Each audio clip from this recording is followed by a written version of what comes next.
Los Angeles, April 2025, the city that never stops moving. Paused. In courtrooms across California, defense attorneys refreshed their screens obsessively. Prosecutors felt their phones vibrate with alerts they'd been dreading.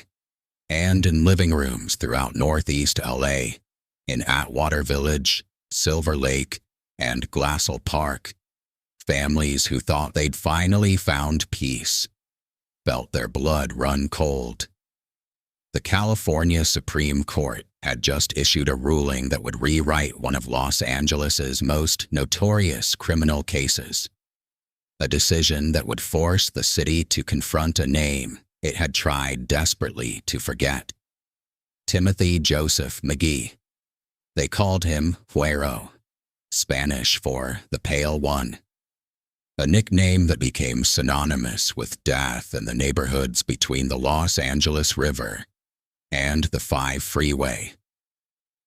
A shot caller for Toonerville Reefa 13 who didn't just order executions. He carried them out himself, often in broad daylight, always with the same chilling efficiency. For nearly a decade, McGhee terrorized Northeast Los Angeles. 3 confirmed murders, 4 attempted murders, assaults on police officers, witness intimidation that went beyond threats.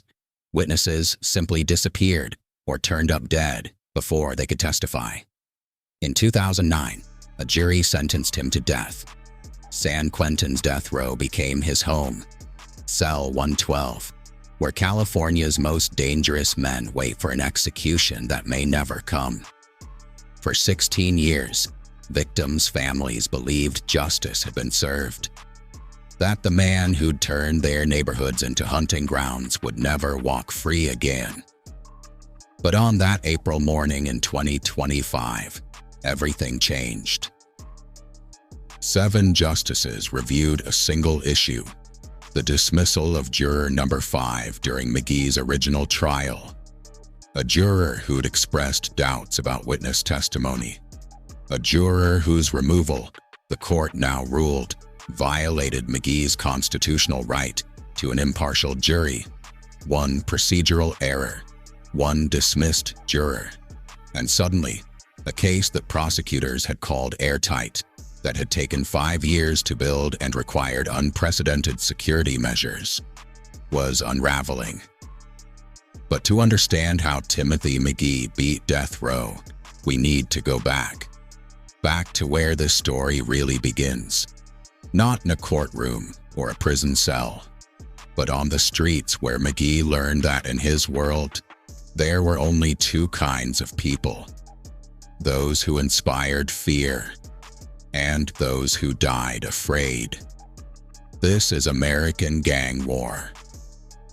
And this is the complete story of how one man's reign of terror exposed the darkest corners of gang violence in Los Angeles, and how the legal system that finally caught him may ultimately let him go.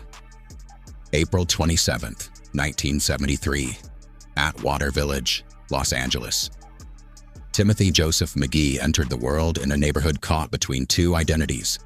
Atwater Village sits in Northeast LA, wedged between the Los Angeles River and the Glendale city limits. A community that never quite fit into LA's rigid geographic divisions. To the west, Silver Lake and Los Feliz, neighborhoods rapidly gentrifying, attracting artists and young professionals. To the east, Glassell Park and Highland Park, working-class communities with deep Chicano roots. Atwater existed in the middle, a place where old LA and new LA collided daily. McGhee's ancestry reflected that same contradiction. His father, Scottish-American, his mother, Mexican-American. In any other context, that blend might have been unremarkable. But in the gang-dominated landscape of 1970s and 80s Los Angeles, identity meant everything. It determined which streets you could walk, which colors you could wear, who would protect you, and who would target you. His mixed heritage gave him pale skin and light features, unusual in a predominantly Chicano neighborhood. Kids on the block started calling him Güero, the pale one. It was descriptive, not cruel, just a fact. In Atwater, everyone had a nickname. One of the old Nagbauers said, "I remember Timmy," that's what we called him back then, riding his skateboard down Glendale Boulevard. This was probably 83, 84. He was maybe 10, 11 years old. Skinny kid. Always wore Vans and had this LA Dodgers cap turned backwards. He'd skate from his house all the way down to the river and back. Sometimes we'd see him with a notebook, writing something. We thought maybe he was doing homework. Looking back now, I wonder if he was already writing those lyrics, the ones that became evidence. The Atwater Village of McGhee's childhood was undergoing a seismic shift. The 1980s brought crack cocaine to Los Angeles, and with it, an unprecedented explosion of gang violence. Neighborhoods that had maintained uneasy truces for decades suddenly erupted into open warfare over drug territories. The Los Angeles Times reported that gang-related homicides in LA County jumped from 205 in 1982 to 387 by 1987, an 89% increase in just 5 years. Northeast LA divisions saw some of the sharpest spikes. But even before crack, gangs had deep roots in Atwater. The Tunerville Rifa, later Tunerville Rifa 13 or TVR 13, traced its origins back to the 1930s, making it one of the oldest Chicano gangs in Los Angeles. The name Tunerville came from an area near the Los Angeles River where members would gather, a place where, according to neighborhood lore, old train tunnels provided secret meeting spots. Unlike the Bloods and Crips that would come to dominate media coverage of LA gang violence, Tunerville maintained a more traditional structure. Membership passed through families, fathers to sons, uncles to nephews. Loyalty wasn't just expected, it was inherited. Young Timothy McGhee absorbed these lessons early. His childhood coincided with what criminologists call the golden age of LA gang culture, a period when gang membership exploded, when drive-by shootings became routine, when entire neighborhoods essentially became war zones. School records from Franklin Elementary and Thomas Starr King Middle School paint a picture of a student who was present but invisible. Average grades, few disciplinary issues. One teacher's note from 1986, when McGhee was 13, reads simply, "Timothy is quiet and keeps to himself. Rarely volunteers in class but completes assignments. No behavioral concerns." Around 87, 88, you started seeing the change. The skateboard got replaced with a bike, a low-rider bike with the banana seat, you know? The Dodgers cap turned into a bandana, and he stopped skating alone. There were always 2, 3 other guys with him. Older guys. You'd see them on the corner of Glendale and Brunswick, just watching everything. My mother told me to stop talking to him. She said, "That boy's going somewhere bad." She was right. By age 16, McGhee had been arrested twice, once for possession of marijuana, once for vandalism. Both charges were dropped or resulted in probation. Minor offenses, the kind that plagued thousands of LA teenagers during that era. But those arrests introduced McGhee to a system that would shape his future.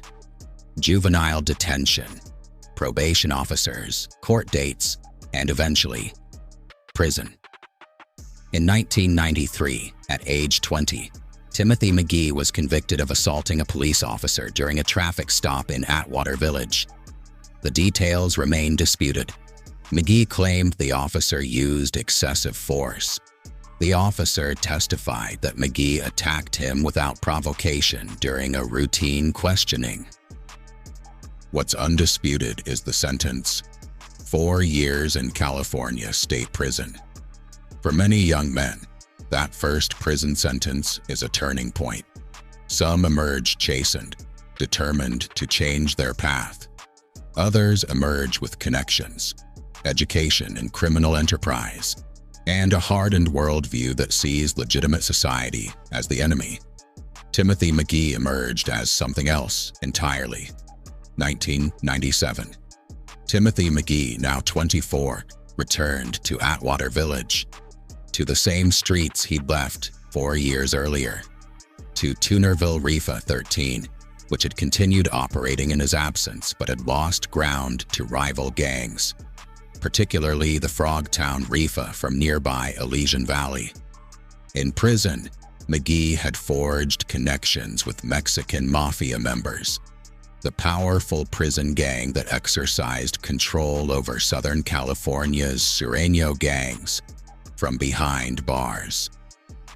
These connections gave him legitimacy, status, and most importantly, direction. His mission was clear: restore Toonerville's dominance in Northeast LA, expand its territory, eliminate rivals, and most crucially, silence anyone who might cooperate with law enforcement. What happened next would transform Atwater Village from a quiet neighborhood into a hunting ground.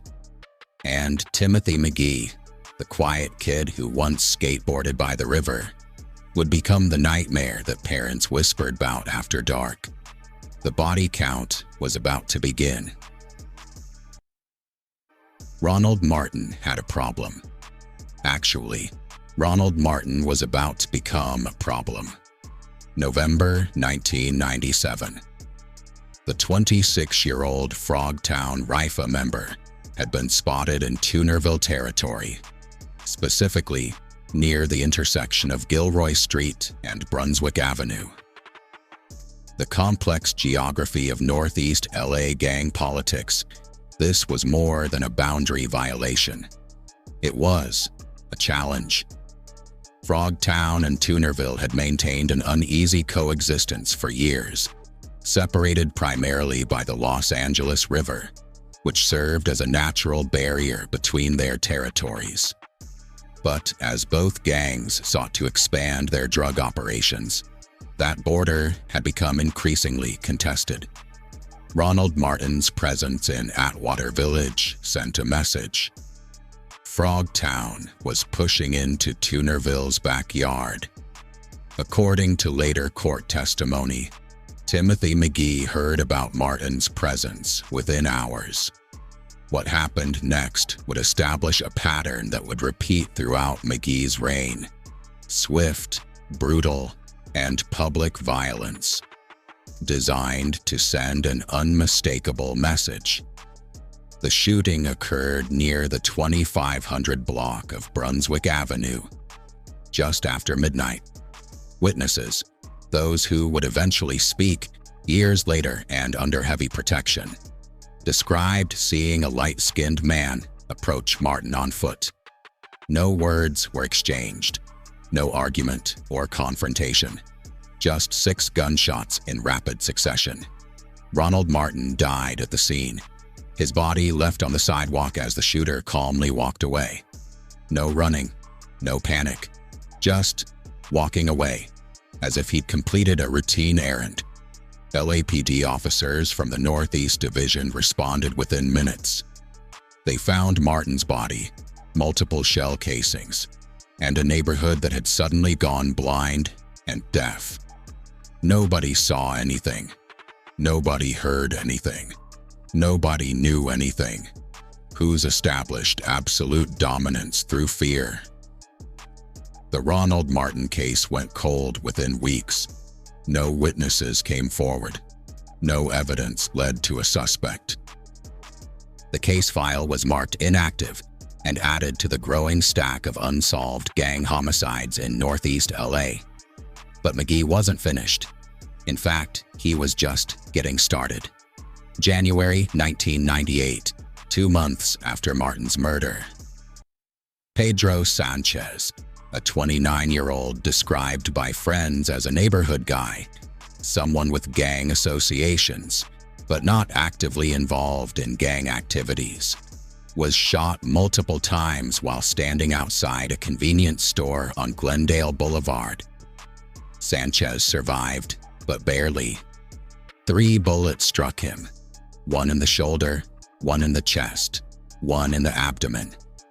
Emergency surgery at LA County USC Medical Center saved his life, but left him with permanent injuries and a terrifying realization. Someone wanted him dead, and he knew who. The message was spreading through Northeast LA. Timothy McGhee had returned, and he was cleaning house. Anyone with connections to rival gangs, anyone who might talk to police, anyone who challenged Toonerville's authority, they were all targets.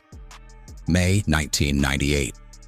Juan Cardiel, age 23, a documented member of the Avenues gang from nearby Highland Park, was shot in the spine while sitting in a parked car near Larga Avenue. He survived, but would never walk again. Like Sanchez, Cardiel refused to identify his shooter. Like Sanchez, he knew the cost of cooperation. In late 1998, LAPD detectives executed a search warrant at a residence on Casper Avenue in Atwater Village, a house known to be frequented by Toonerville members. The warrant was related to a weapons investigation, but what detectives found changed everything. Notebooks. Dozens of spiral-bound notebooks filled with handwritten lyrics. Rap verses, clearly intended to be songs. And as detectives began reading them, they realized they weren't just reading music. They were reading confessions. The legal battle over McGhee's notebooks would consume years. Defense attorneys argued the lyrics were fictional, artistic expression protected by the First Amendment. Prosecutors countered that the specific details proved they were factual confessions disguised as entertainment. Similar cases across the country had produced mixed results. In some jurisdictions, rap lyrics had been admitted as evidence. In others, judges ruled them too prejudicial, likely to influence juries based on artistic content rather than actual proof. While lawyers debated constitutional law, Timothy McGhee continued his campaign. 1999. 2 more shootings in Atwater Village, both victims with gang connections, both surviving but refusing to cooperate. 2000. 3 more shootings, 1 dead, 2 wounded, 0 witnesses willing to testify. And then, on July 4th, 2000, McGhee allegedly did something that crossed a line even by gang standards. He opened fire on police officers. Independence Day, July 4th, 2000. A day meant for barbecues and fireworks and celebration. In Atwater Village, the celebration turned into a war zone. Neighbors had gathered for a block party on Tyburn Street. Families, children, food trucks, music. It was one of those rare moments when the neighborhood tried to be something other than what the gangs had made it. LAPD officers from Northeast Division were assigned to patrol the festivities, ensuring the party stayed peaceful. Officers Ryan Stansel and Felipe Pena, both veterans with more than a decade on the force, were parked in their patrol car near the intersection of Tyburn and Brunswick. According to their later testimony, they were conducting what police call community policing, visible presence, casual interaction with residents, the kind of police work meant to build trust and deter violence. Around 8:30 p.m., as dusk settled over the neighborhood and fireworks began exploding overhead, the officers spotted 3 men standing on a corner approximately 50 yards from their position. One man appeared to be holding something concealed beneath his jacket. Officer Stansel radioed dispatch, reporting possible suspicious activity. He and Officer Pina exited their vehicle to approach the men for questioning. What happened next remains disputed to this day. According to the officers, as they approached with their hands visible and not drawn, one of the three men, later identified by the officers as Timothy McGhee, suddenly pulled a handgun and opened fire. The three suspects fled on foot, disappearing into the maze of alleys and back streets that crisscrossed Atwater Village. Backup units flooded the area within minutes, but the shooters had vanished. The block party ended in screams and chaos. Children crying, parents grabbing their kids and running for cover. Fireworks still exploding overhead like some surreal soundtrack to violence. For the next 6 hours, LAPD essentially locked down a 12-block radius. Helicopters circled overhead with searchlights. K-9 units swept through yards and alleys. SWAT teams cleared abandoned buildings. They found nothing. No suspects, no weapons, no witnesses willing to say they'd seen anything. Shooting at cops, that's crossing the Rubicon. That's declaring war on the entire department. Most gang members, even hardcore shot callers, they understand there's certain lines you don't cross. You shoot a cop, every single officer in the city becomes your enemy. Resources that would normally be spread across hundreds of cases suddenly focus on you. McGhee didn't care. If anything, I think he wanted that attention. He wanted to be known as the guy crazy enough, dangerous enough to shoot at police and walk away. The officer's description matched Timothy McGhee. Pale skin, thin build, approximately 5'10", wearing a white t-shirt and dark jeans.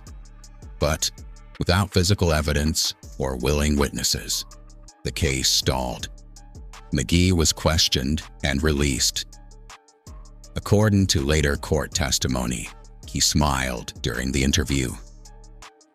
Asked if he had any information about the shooting, he reportedly said, "Fireworks were pretty loud that night, officer. Lots of bangs. Hard to tell one bang from another." The shooting was added to McGhee's file, but no charges were filed. Insufficient evidence. That July 4th shooting was a turning point. Before that, we knew McGhee was dangerous. After that, we knew he felt untouchable. And that's when people who feel untouchable become most dangerous, when they believe there are no consequences for their actions. The consequences were coming, though McGhee couldn't see them yet, because while he was consolidating power through terror, he was also making mistakes, leaving witnesses, creating evidence, building a case against himself that would eventually grow too large to ignore. But before that case could be built, more people would have to die. There's a special kind of evil in killing the young, a crossing of a line that even in the brutal calculus of gang violence stands apart. Children, teenagers, the not quite adults. They represent possibility, future, the chance at something better.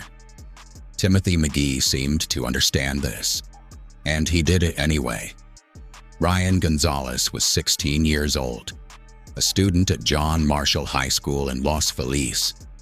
By all accounts, a good kid, decent grades, played baseball, dreamed of joining the military after graduation.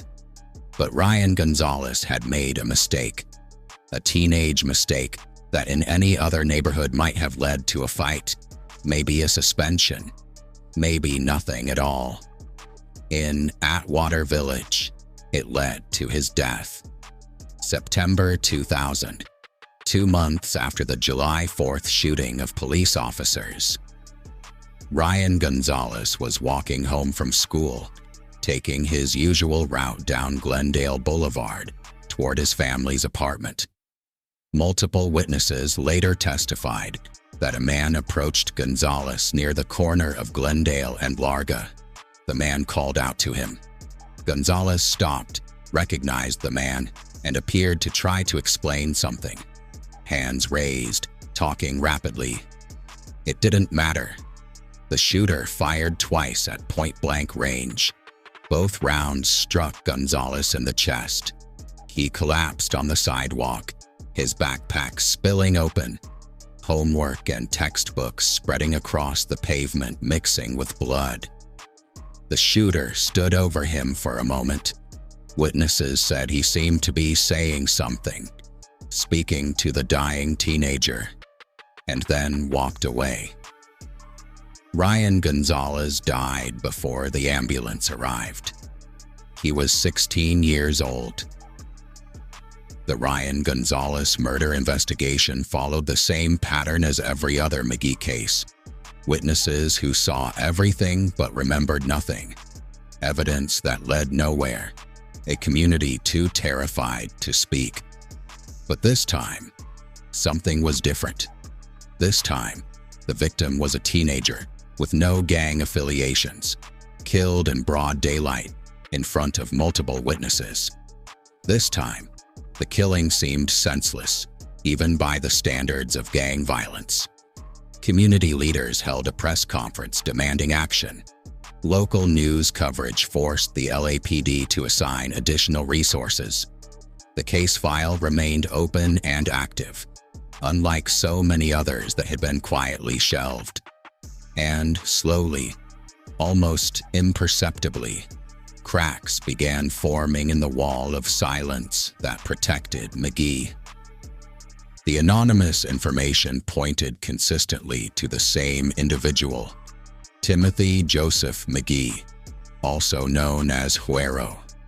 Multiple sources identified him as the shooter in the Gonzalez case. Some sources went further, connecting him to several unsolved murders and attempted murders spanning back to 1997.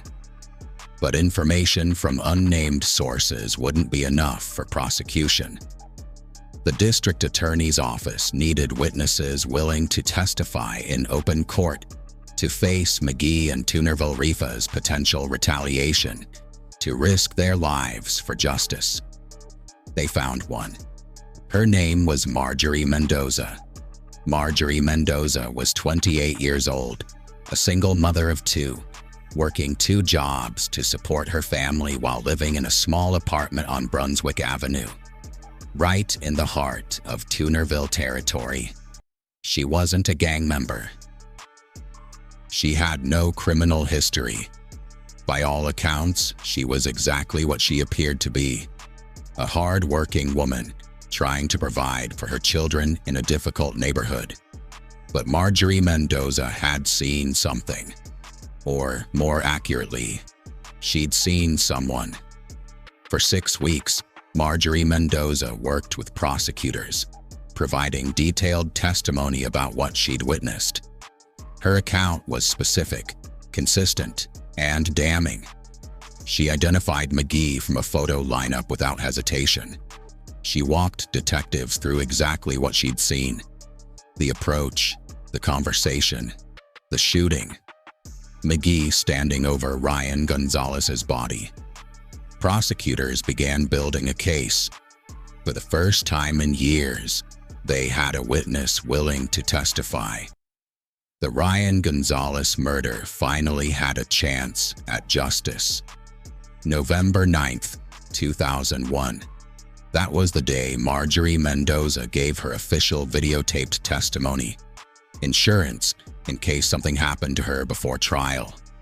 Insurance that would prove tragically necessary. November 12th, 2001. A Monday morning that started like any other in Atwater Village. Parents taking children to school. Workers heading to their jobs. the usual rhythm of a neighborhood trying to be normal despite the violence that shadowed its streets. By 11:30 a.m., that rhythm would be shattered again. Marjorie Mendoza left her apartment on Brunswick Avenue at approximately 10:45 a.m. She was on her way to meet with prosecutors again, a routine follow-up to finalize her testimony in the Ryan Gonzalez case. According to her neighbor, Christina Duran, Marjorie seemed anxious that morning, more anxious than usual. She'd mentioned seeing unfamiliar cars parked on her street, a sense of being watched, that primal feeling that tells you something's wrong.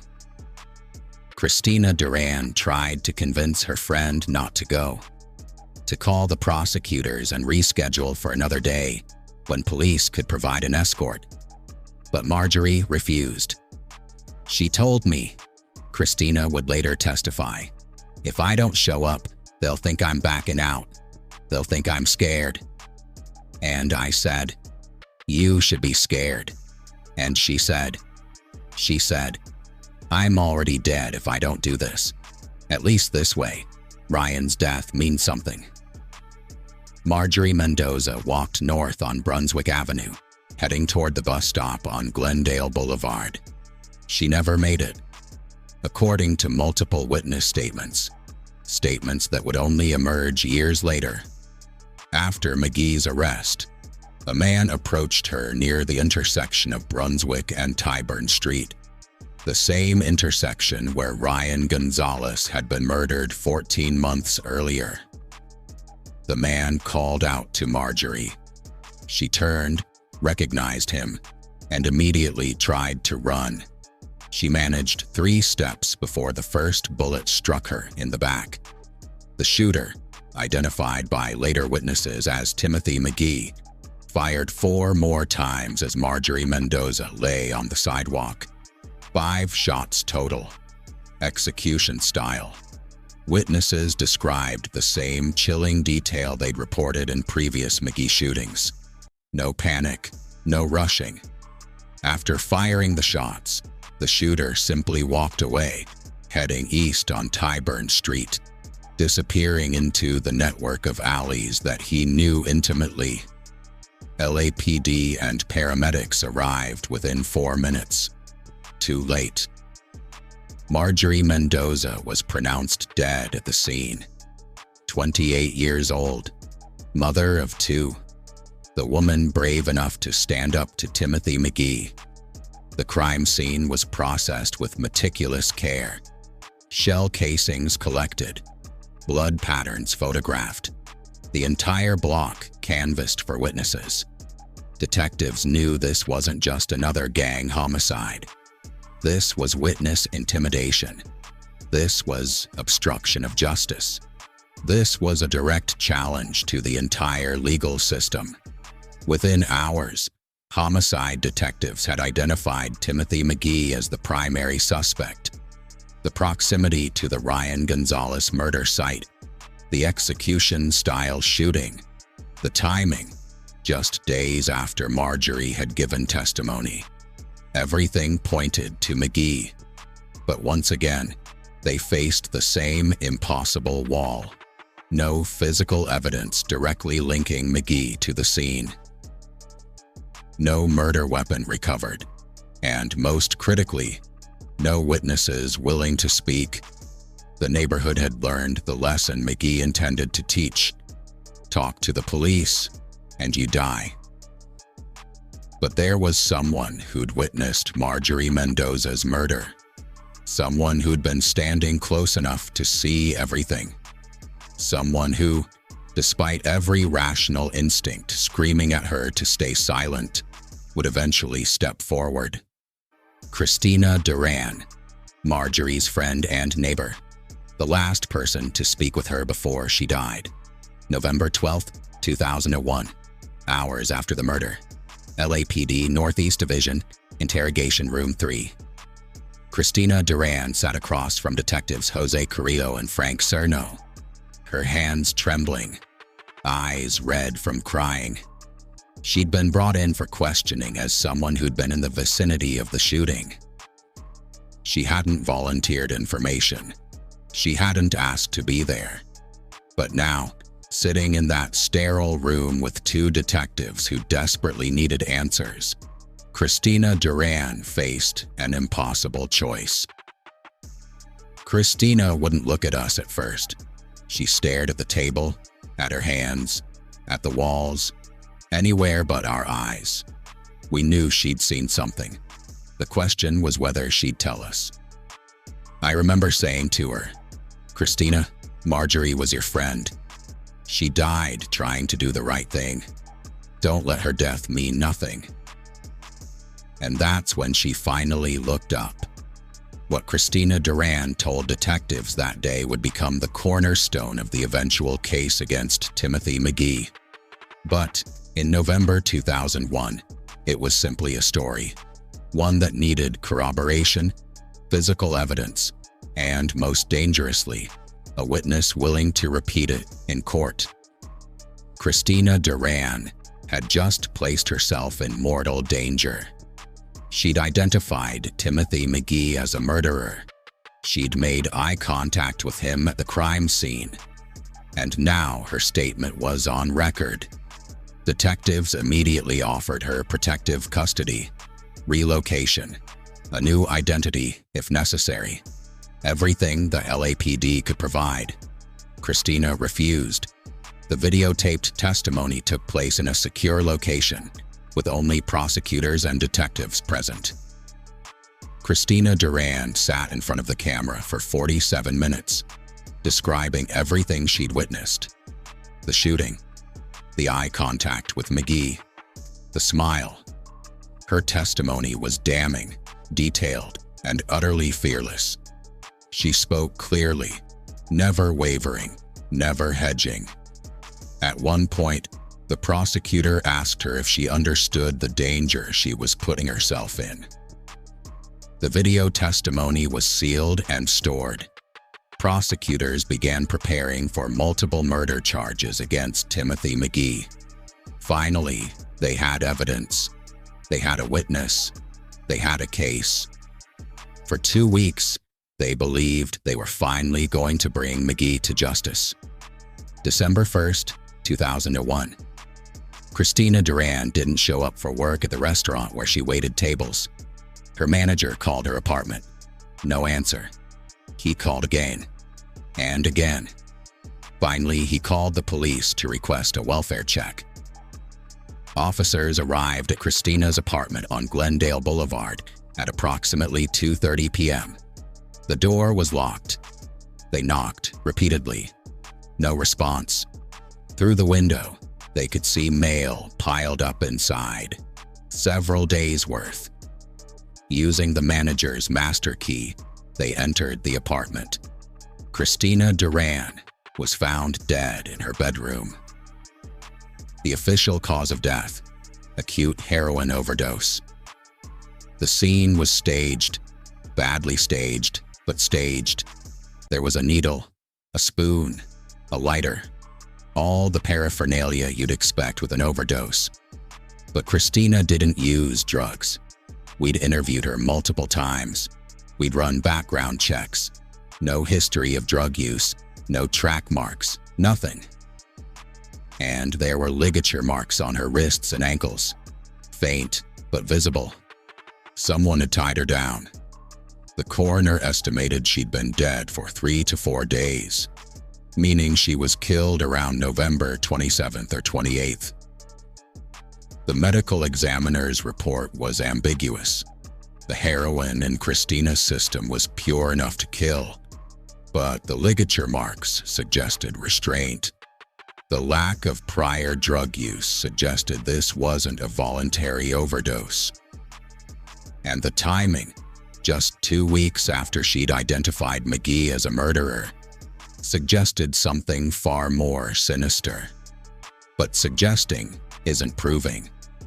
The death was officially ruled overdose, accidental, though the medical examiner noted circumstances warrant further investigation. No further investigation ever occurred. The case was closed. Christina Duran's death was murder. Period.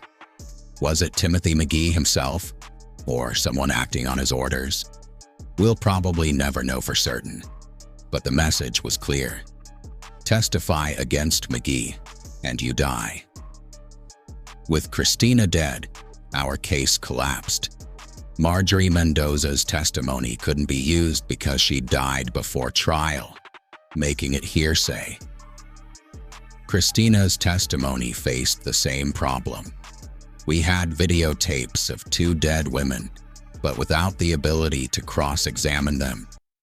The defense would argue, successfully, that their statements were inadmissible.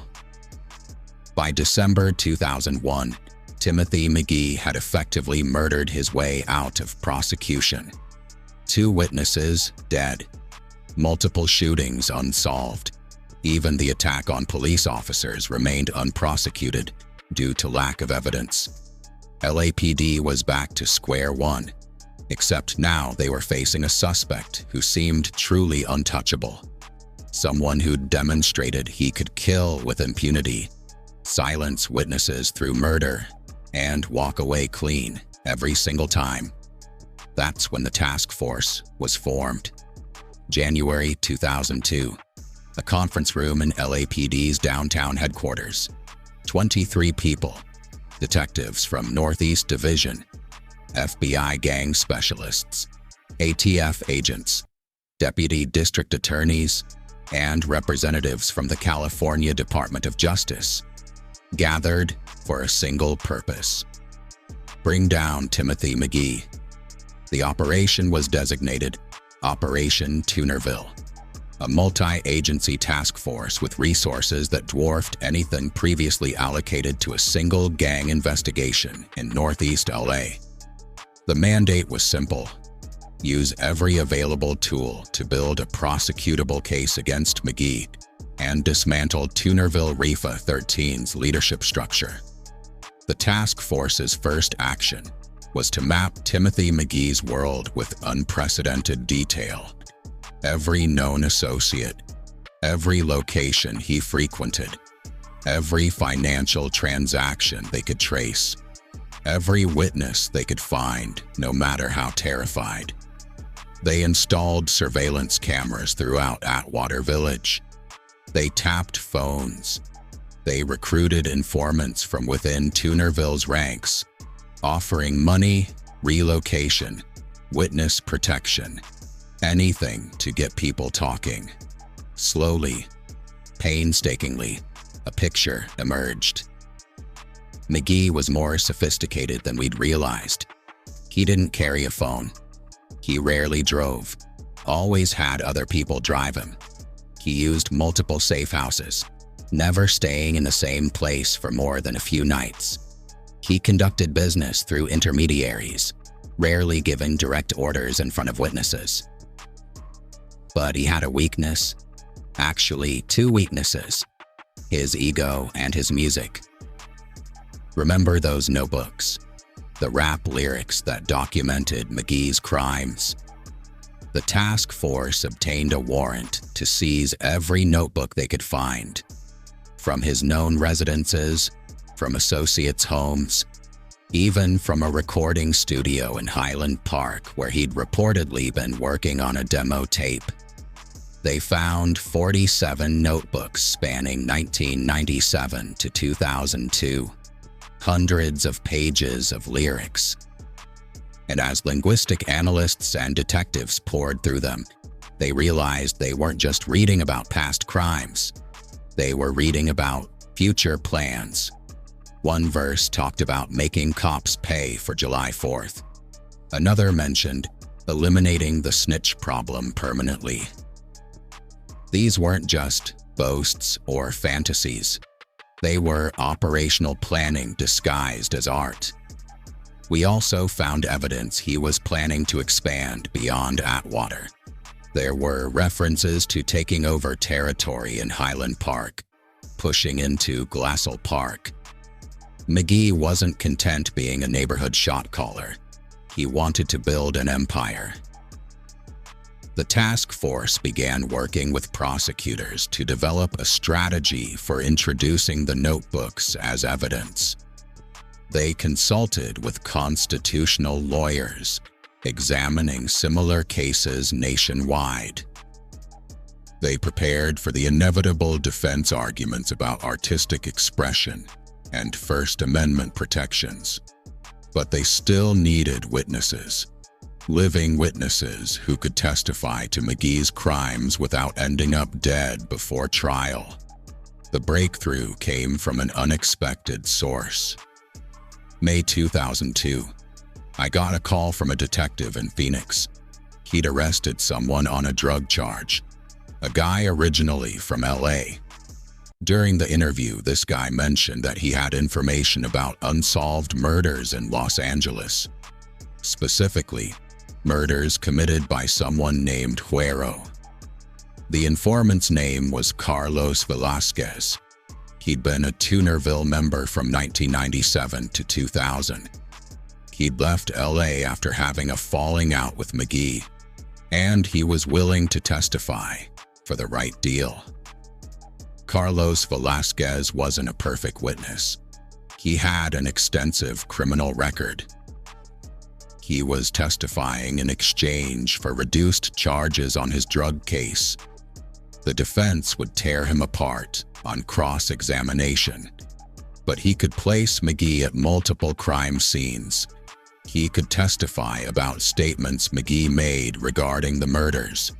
He could explain Tunerville's structure and McGhee's role as shot caller. Most importantly, he was alive and willing to testify. Velasquez gave us our foundation. With his testimony, we could begin building a case. We could introduce other evidence, the notebooks, the ballistics, the forensics, and tie it all together. He wasn't enough by himself, but he was our starting point. Throughout 2002, the task force continued building their case. They identified additional witnesses, mostly gang members or former gang members who'd witnessed McGhee's violence firsthand. Each required extensive negotiation, protection agreements, sometimes full immunity for their own crimes in exchange for testimony. They tracked weapons purchases, trying to connect firearms to specific shootings. They analyzed phone records, looking for patterns. They conducted hundreds of interviews, and they waited, watched, documented every move McGhee made. By late 2002, prosecutors felt they had enough. Multiple witnesses, physical evidence, the notebooks, ballistics, financial records showing McGhee's control over drug operations, expert testimony about gang structure and operations. They presented their case to a grand jury in December 2002. The grand jury returned indictments on 3 counts of murder: Ronald Martin, Ryan Gonzalez, and Marjorie Mendoza, plus 4 counts of attempted murder and various weapons charges. All they needed now was to arrest Timothy McGhee. There was just one problem. Nobody knew where he was. For 2 months, Timothy McGhee was a ghost.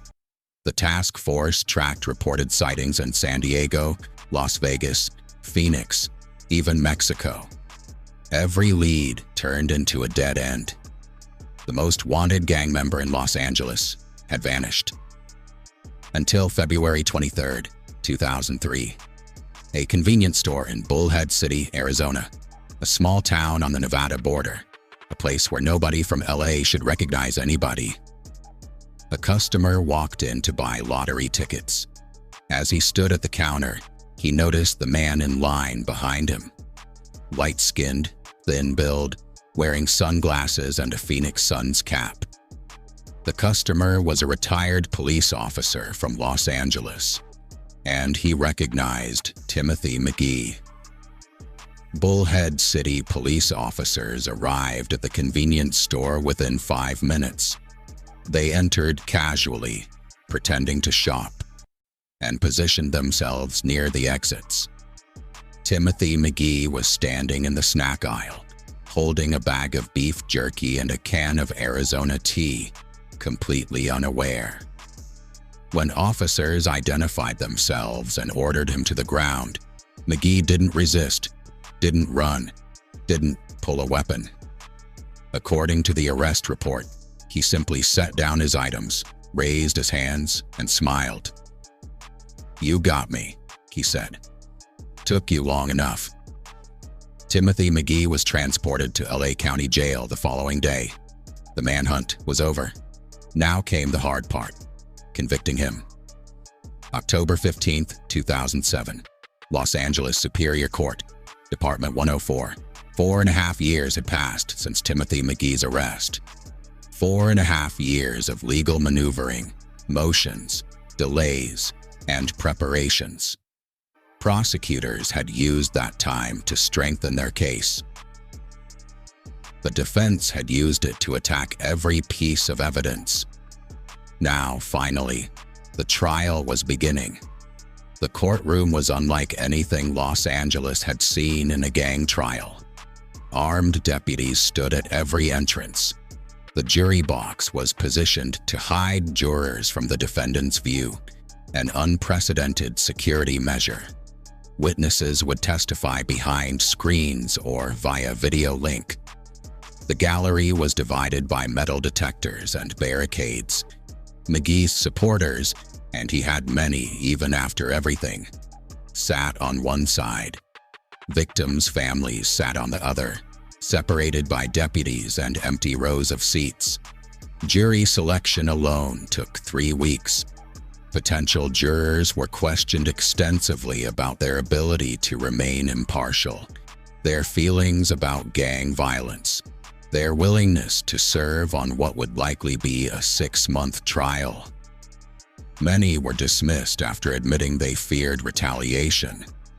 Others were removed after expressing bias either for or against gang members. The final 12 jurors were sequestered, kept in a hotel under deputy protection, isolated from media coverage, forbidden from discussing the case with anyone. Opening statements began on November 5, 2007. The prosecution's case would rest on 3 pillars: testimony from former gang members who'd witnessed McGhee's violence, forensic evidence linking him to crime scenes, and most controversially, his rap lyrics. The defense team, led by veteran public defender Michael Satris, had a different strategy. The trial that followed would span 6 months and include testimony from 137 witnesses. Prosecutors presented forensic evidence from multiple crime scenes, ballistics reports, DNA analysis, blood spatter patterns. They showed photographs of victims. They played 911 calls and police radio traffic. But the most powerful evidence came from the witnesses. Carlos Velasquez, the former Tunerville member who'd first contacted police, spent 4 days on the stand. He described the inner workings of the gang, how decisions were made, how orders were given, how McGhee rose to power through violence. Other witnesses followed. Each told similar stories: McGhee ordering violence, McGhee committing violence, McGhee creating an atmosphere of absolute terror. Pedro Sanchez, the man shot in 1998, finally identified his shooter. Juan Cardiel, paralyzed from 1998 shooting, testified from his wheelchair.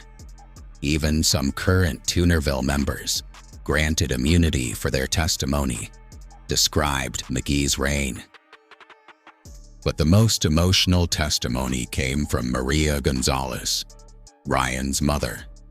Then came the moment everyone had been waiting for: the introduction of McGhee's notebooks as evidence. Prosecutors presented 47 notebooks containing hundreds of pages of lyrics.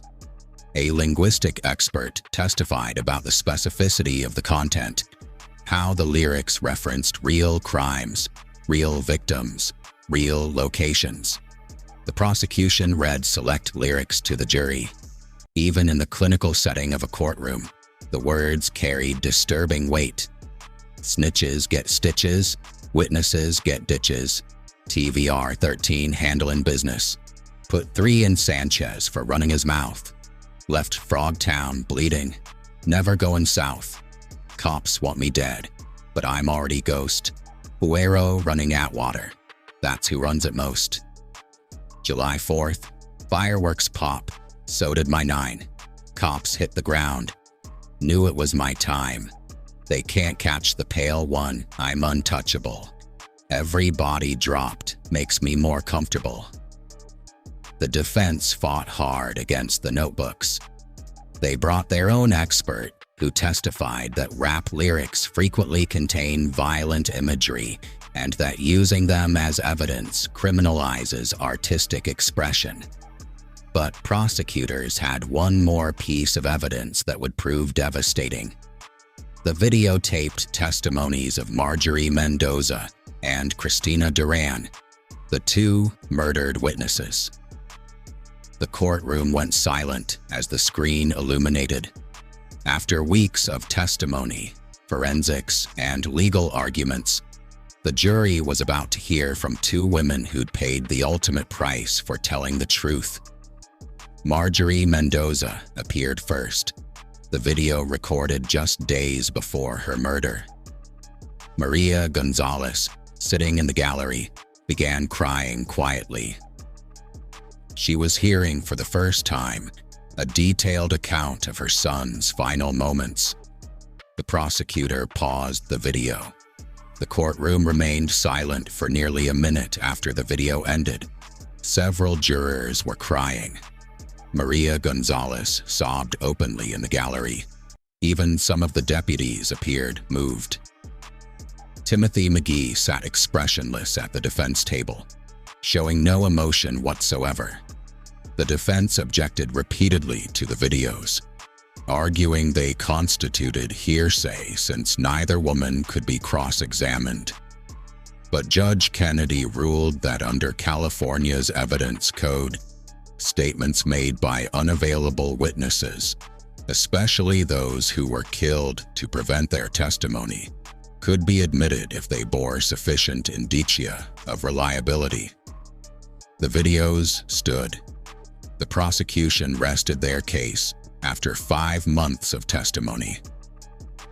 They'd presented overwhelming evidence, eyewitness testimony from multiple sources, forensic evidence, the notebooks, ballistics linking weapons to crime scenes, expert testimony about gang operations, and the devastating videos of 2 murdered witnesses.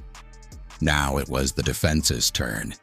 It's rare for defendants in murder trials to testify. Defense attorneys usually advise against it, knowing prosecutors will use cross-examination to destroy credibility.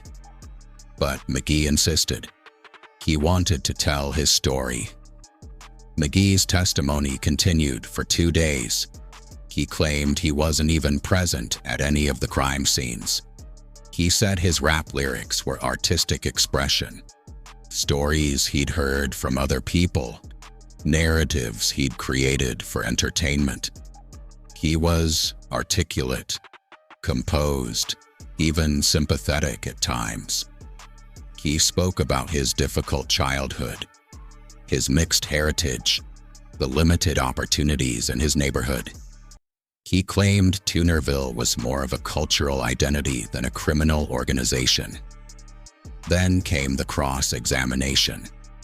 The cross-examination continued for hours. By the end, McGhee's composed demeanor had cracked. He became defensive, evasive, occasionally angry. The jury watched as the careful mask he'd maintained slipped away, revealing glimpses of the violence underneath. The defense rested their case shortly after McGhee's testimony. They'd called only a handful of witnesses, character witnesses who testified about McGhee's positive qualities, experts who disputed the prosecution's forensic evidence, a linguistic expert who defended the lyrics as protected speech. It wasn't enough. Closing arguments began in April 2008, 6 months after the trial started. The defense's closing argument emphasized reasonable doubt, attacked witness credibility, and argued that the prosecution had failed to prove their case beyond the required legal standard. But the damage had been done. The jury had heard too much, seen too much. The evidence was overwhelming. Deliberations began on April 18, 2008. The jury was given 137 pages of jury instructions covering multiple charges: 3 counts of murder, 4 counts of attempted murder, weapons charges, gang enhancements. They deliberated for 6 days. April 24, 2008, 2:15 p.m. The jury sent word that they'd reached a verdict. The courtroom filled quickly. Victims' families, media, law enforcement, McGhee's supporters. Everyone who'd followed this 6-month trial wanted to be present for the conclusion. Timothy McGhee was led into the courtroom in handcuffs and leg shackles, security protocols for high-risk defendants.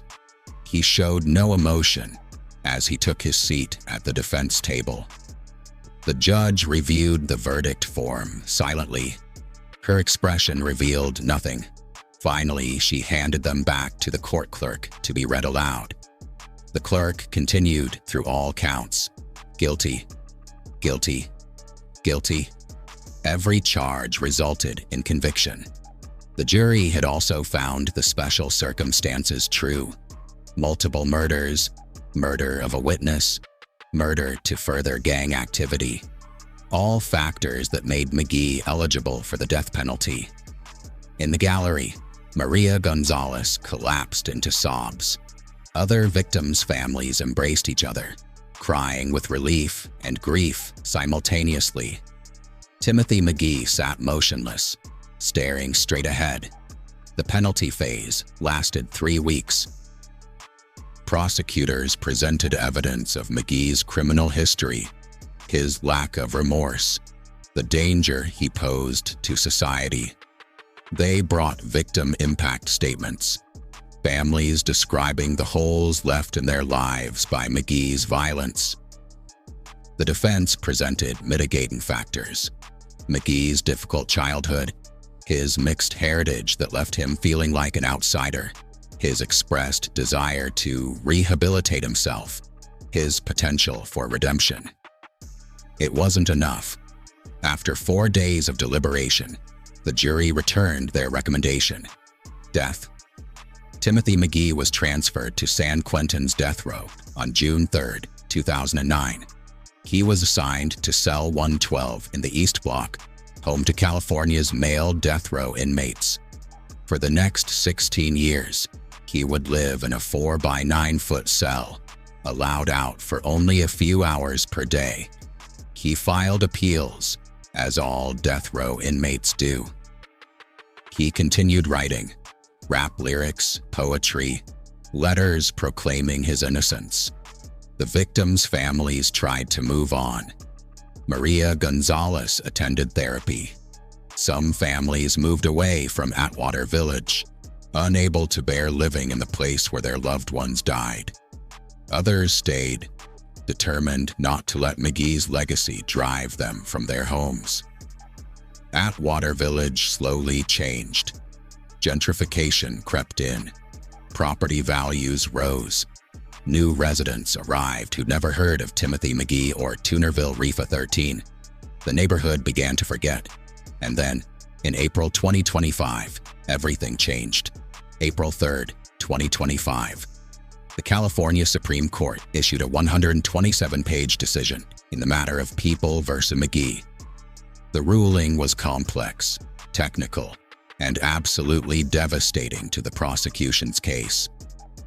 The issue centered on a single juror, juror number 5, who'd been dismissed during deliberations in McGhee's original trial.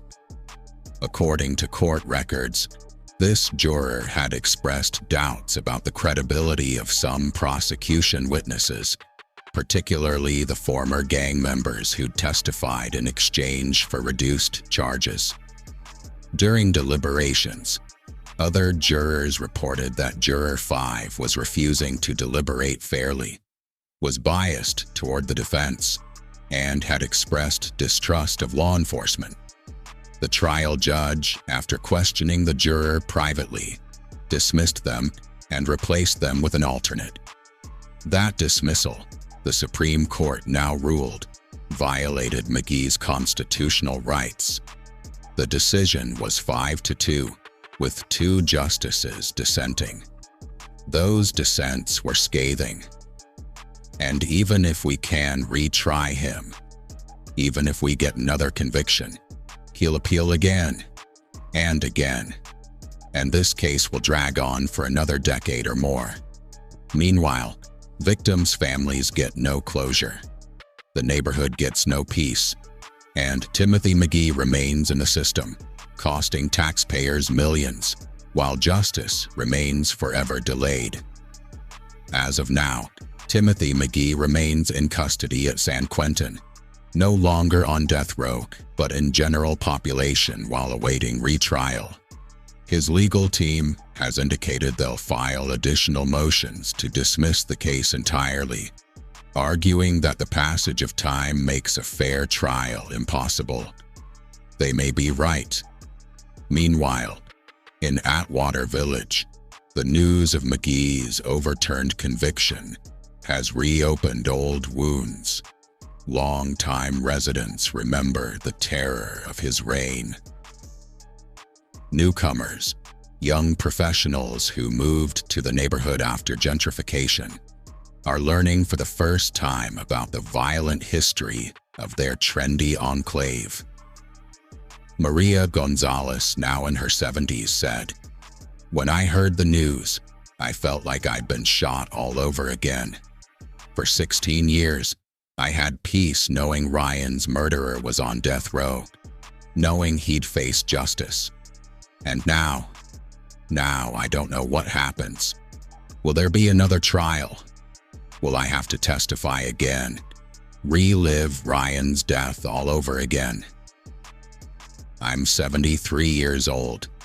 I don't know if I have another trial in me. And even if I do, even if they convict him again, who's to say another court won't overturn it again on some other technicality? At what point does the legal system care more about procedures than about victims?" It's a question without a good answer.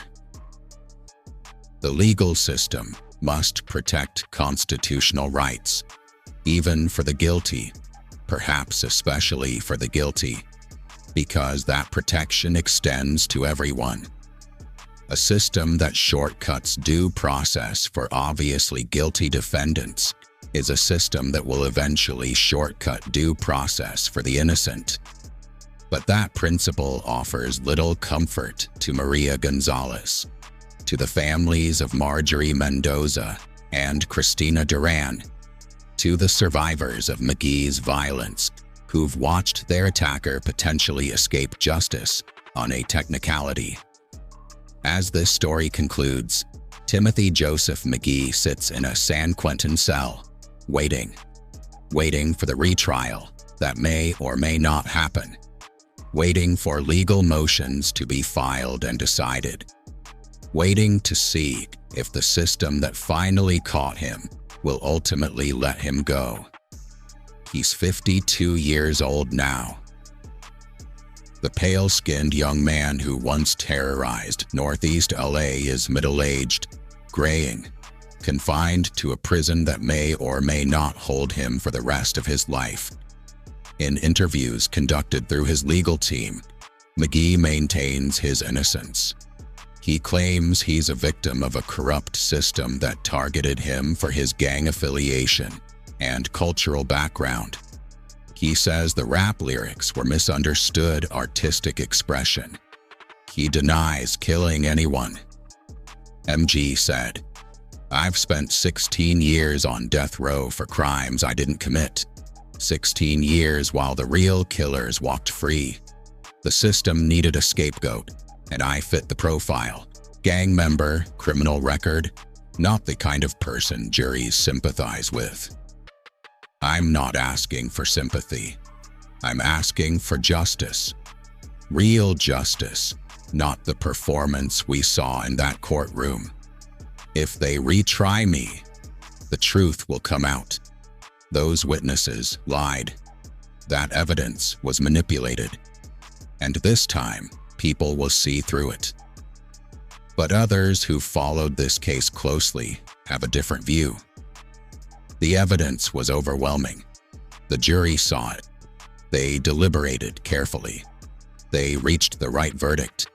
And now, because of one dismissed juror, everything we worked for, everything those witnesses risked their lives for, might be undone. If McGhee walks free, whether through acquittal or dismissal or some plea deal, it won't be because he's innocent. It'll be because the legal system has become so focused on protecting defendants' rights that victims' rights have become secondary. And I'm not saying defendants don't deserve protection.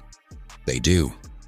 But at some point, we have to ask, where's the justice for Ryan Gonzalez? For Marjorie Mendoza?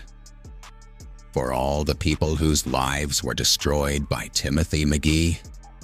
Those questions hang over Atwater Village like a shadow. In coffee shops and restaurants that didn't exist during McGhee's reign, newcomers sip lattes while longtime residents remember a darker time. The neighborhood has changed dramatically. Wealthier, whiter, more polished. But memory lingers. On Brunswick Avenue, near where Ryan Gonzalez was murdered, there's a small memorial. Flowers, candles, a photo of a smiling teenage boy. Maria Gonzalez maintains it personally, visiting every week to leave fresh flowers. On Tyburn Street, where Marjorie Mendoza died, there's another memorial. Her children, now adults with families of their own, sometimes visit, bringing their kids to tell them about the grandmother who sacrificed everything for justice. Christina Duran has no memorial. Her death was officially ruled an overdose, not a murder. But in the neighborhood, people remember. They know what really happened. You can gentrify a neighborhood. You can tear down old buildings and put up new ones. You can bring in new businesses and new residents. But you can't erase history. Timmy McGhee, Guero, whatever you want to call him. He's part of this neighborhood's history now. And if he comes back, if they let him out, I don't know what happens. Some people say they'd move. Some people say they'd protest. Me? I'm too old to move and too tired to protest. I just hope I don't live long enough to see him walking these streets again. The retrial is tentatively scheduled for late 2026, though legal motions could delay it further. Prosecutors are rebuilding their case, tracking down witnesses, preparing for the possibility that much of their original evidence may be inadmissible. Defense attorneys are already filing motions to dismiss based on violation of speedy trial rights, to exclude evidence based on age and degradation, to prevent the introduction of McGhee's rap lyrics. The legal battle will likely consume years, and at the end of it all, there's no guarantee of justice for the victims or for the accused. People always ask me, was it worth it?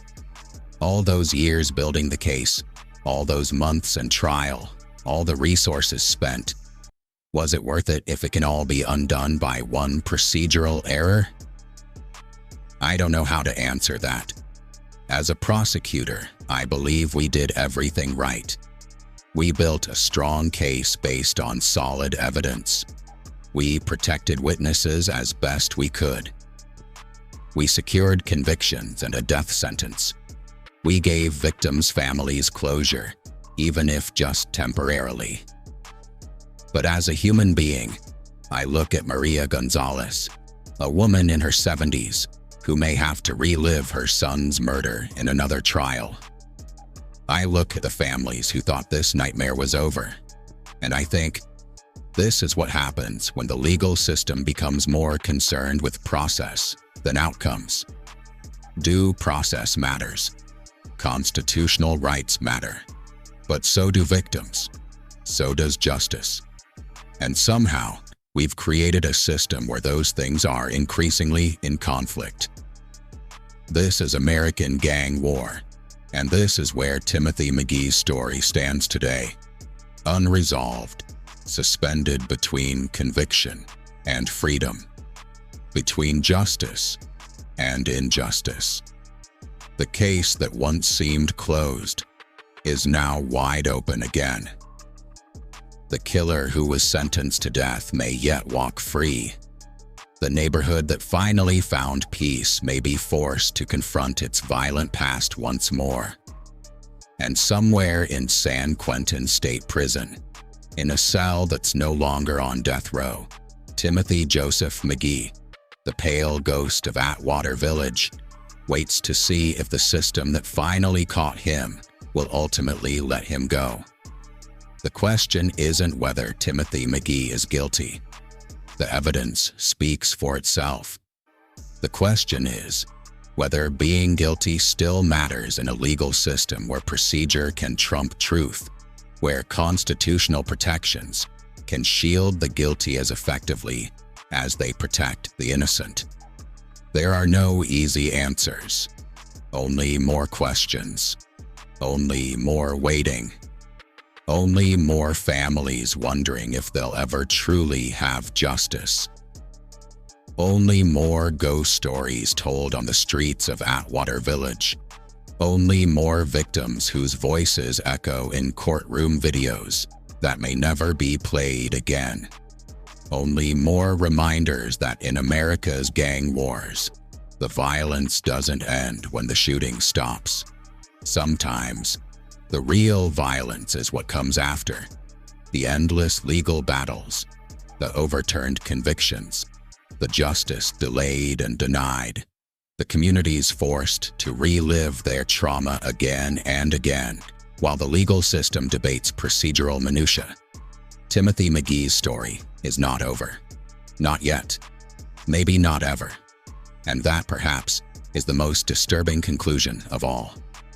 This has been American Gang War, the Timothy McGee story, the pale ghost of Atwater Village. Justice is blind, they say. But sometimes, justice is also deaf. Deaf to the cries of victims. Deaf to the pleas of families. Deaf to the terror of neighborhoods. And somewhere, in the shadows between law and justice, between procedure and truth, Timothy McGee waits. The pale ghost, the untouchable killer, the man who terrorized LA's streets, eliminated his witnesses, and beat death row.